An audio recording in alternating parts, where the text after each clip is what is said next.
Out of desperation for a rent-paying job and a faithful pack, I joined the team at Wolves Tours, a small international motley crew of horny, wanderlusting nomads peddling our so-called expertise on what to eat and where to party in Madrid. Every evening, we prowled the hostel hallways. It went like this. I knock on your door. You, an unsuspecting hostile guest, open to see me standing, smiling. How's it going? You're confused, or you don't speak English. Maybe both. My friends and I are going on a tapas tour tonight. A topless tour? You stupidly ask. Depends on how the night goes. Wanna come? For boys, I was their flirty American girl. For girls, I was their new best friend. I made myself a blank canvas. It was fun to pretend I was someone I'm not. Our wolf pack staged a frat party in the common area to lure our prey, inviting anyone and everyone who looked even a bit thirsty. Backpacker hostels are like an adult summer camp. They're fun, full of extracurricular activities, and there's always some guy playing a guitar. This scene felt like a second home to me, but it lacked privacy, so I decided to find an apartment with a room of my own. My new roommate, Trevor, felt familiar, my gringo equivalent. Born and raised near San Francisco, he embodied every California surfer stereotype, from his collection of gemstones to his lilting, dude. He reminded me of the people from home, whom I'd been far away from for some time. I suggested he join the wolf pack and make a few euros instead of spending it on expensive burrito bowls and then complaining he didn't have money. Wolves Tours paid meager wages, but on a good month, I'd make just enough to cover the bills. Plus, Trevor was a cute guy, tan and fit, with tight sun-kissed curls and a sweet smile. What I call a soft bro. He liked to party and was a little lost, like the rest of us. He'd fit right in. It was the free drinks that were enough to convince him to call Erica, our alpha wolf, aka pack leader boss bitch. Erica is a short, tenacious Colombian woman who is proud to say she moved from her home to start a successful business in the country of her colonizer.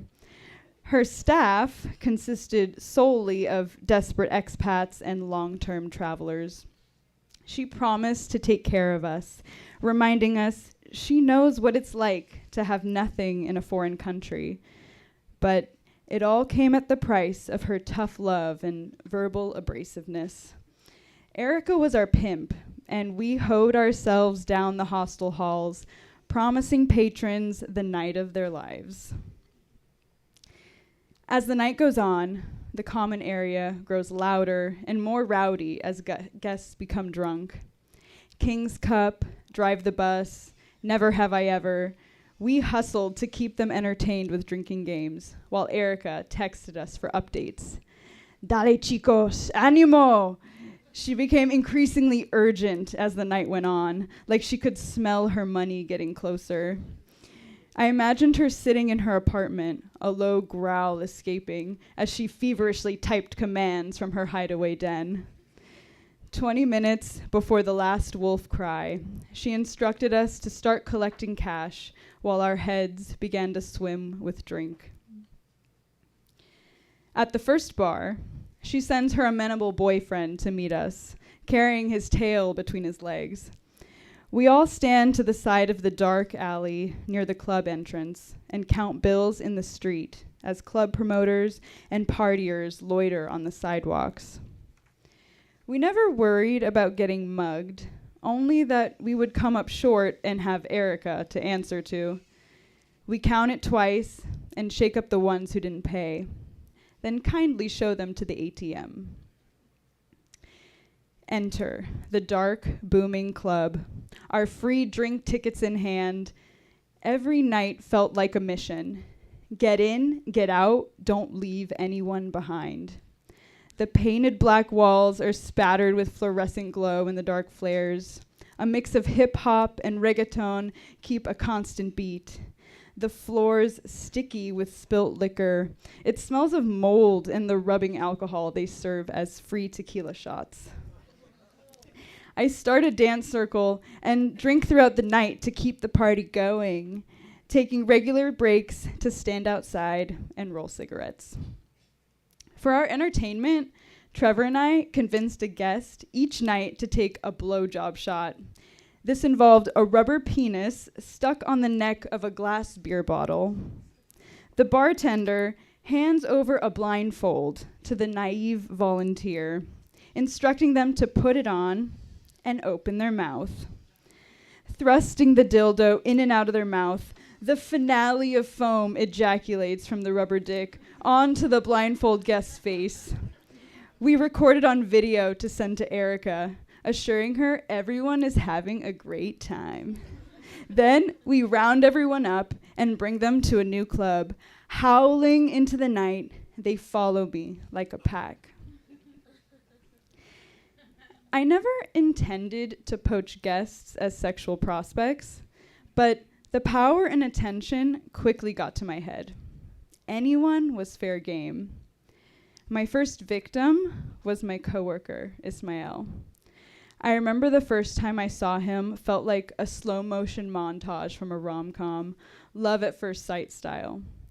He stood out in a crowd of bumbling tourists, handsome with sharp white canines.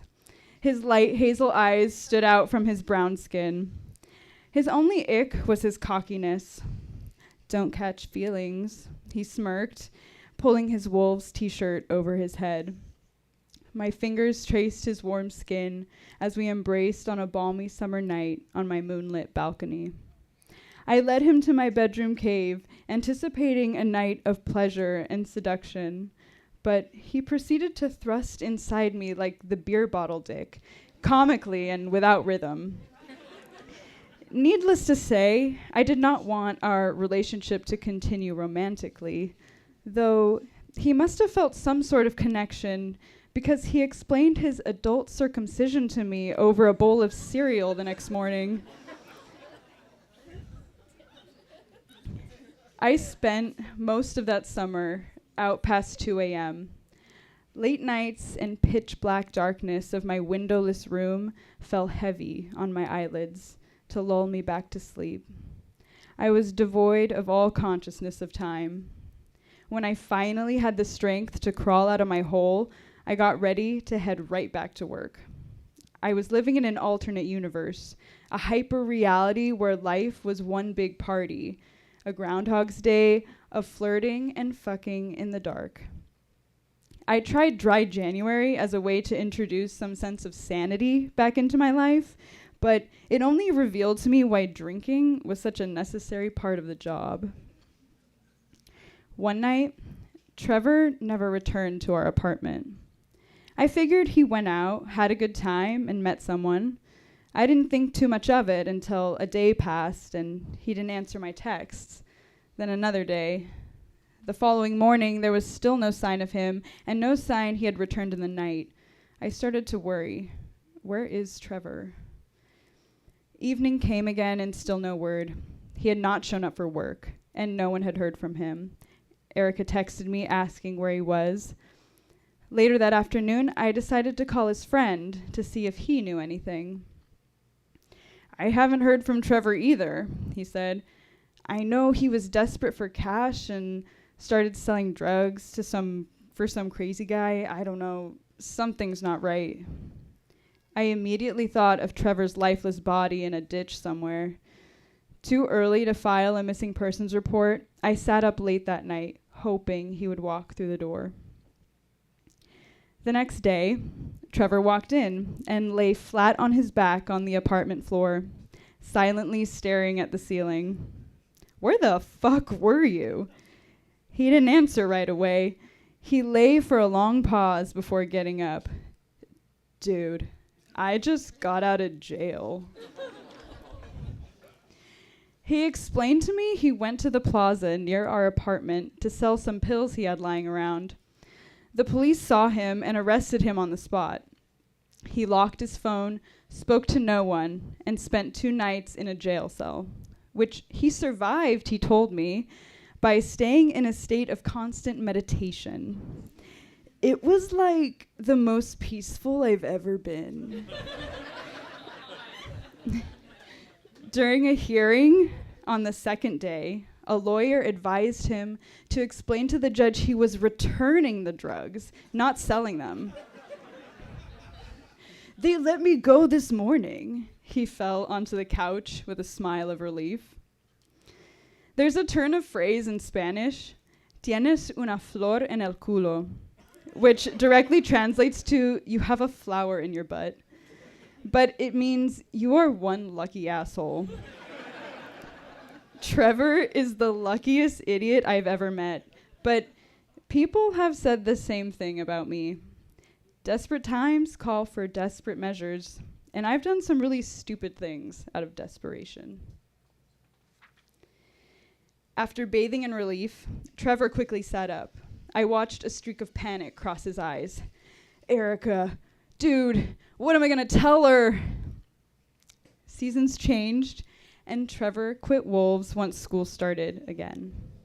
The sublet was up, and I had to find a new home. The nights got colder. There was something less sexy about wearing a winter coat to the club.